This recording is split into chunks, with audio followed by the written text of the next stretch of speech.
तर जय महाराष्ट्र मित्रांनो, मी अवधूत कवळे स्वागत आहे तुमचं आजच्या नवीन व्हिडिओमध्ये। मागे त्याला सौर कृषी पंपासाठी जे आपण शेतकरी मित्रांनी अर्ज केलेला आहे, आता त्यांच्यासाठी गुड न्यूज, कंपन्याचा लॉट आलेला आहे। बऱ्याचशा कंपन्या लॉटमध्ये आलेल्या आहेत, त्यामुळे ज्या पण शेतकऱ्यांनी अजून कंपनी सिलेक्शन केलं नसेल त्यांनी लवकर कंपनी सिलेक्शन करून घ्या। व ज्या शेतकऱ्या कंपनी सिलेक्शन करता येत नाही तर त्यांनी फक्त हा व्हिडिओ शेवटपर्यंत पहा। यामध्ये तुम्हाला मी ते स्टेप सांगतो, ते स्टेप फॉलो करा आणि कंपनी तुम्ही तुमची चॉईस करू शकता। आणि त्यासाठी तुम्हाला काय करायचं आहे, यांच्या ऑफिशियल वेबसाईटवरती यायचं आहे। तिथे आलं तुम्हाला 1 2 3 4 5 नंबरला लाभार्थी सुविधा एक ऑप्शन दिसेल, त्याच्यावर तुम्हाला क्लिक करायचं आहे। त्यानंतर खाली तुम्हाला 2 नंबरचं ऑप्शन दिसेल, अर्जाची सद्यस्थिती, त्यावर तुम्हाला क्लिक करायचं आहे। आता इथं अर्जाची सद्यस्थिती यावर तुम्हाला क्लिक करायचं आहे। आता हे तुम्ही क्लिक केल्यावर तुम्हाला जे पण फॉर्म भरला असेल, फॉर्म भरताना तुम्हाला एक ID भेटला असेल, तो ID तुम्हाला इथं टाकून घ्यायचा आहे। ते ID जर तुम्ही टाकल्यानंतर इथं तुम्हाला एक सर्च ऑप्शन दिसेल, इथं पुढं सर्च ऑप्शन आहे, त्या सर्च ऑप्शनवर तुम्हाला क्लिक करायचं आहे।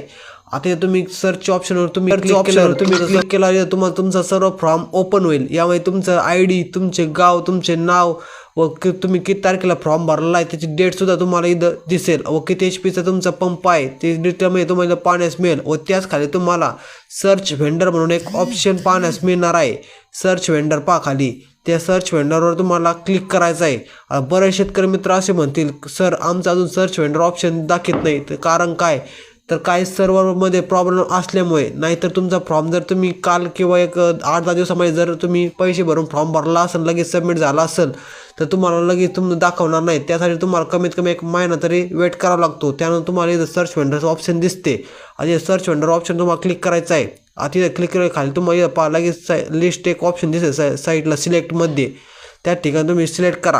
आता हे तुम्ही पाहू शकता, हे सर्व प्रकारच्या कंपन्या तुम्हाला पाहण्यास मिळतील। आता सध्या ह्या कंपनी अवेलेबल आहेत, बाकी जे आपल्या कंपनी लागतात, जर तुम्हाला कंपनी समजा दुसरी कंपनी लागत असेल, ती जर अवेलेबल नसेल तर तुम्ही सिलेक्शन करू नका। ज्या टाईमला तुमचं अवेलेबल राहतील त्यावेळेस तुम्ही सिलेक्शन करून तुमचं कंपनी चॉईस करू शकता।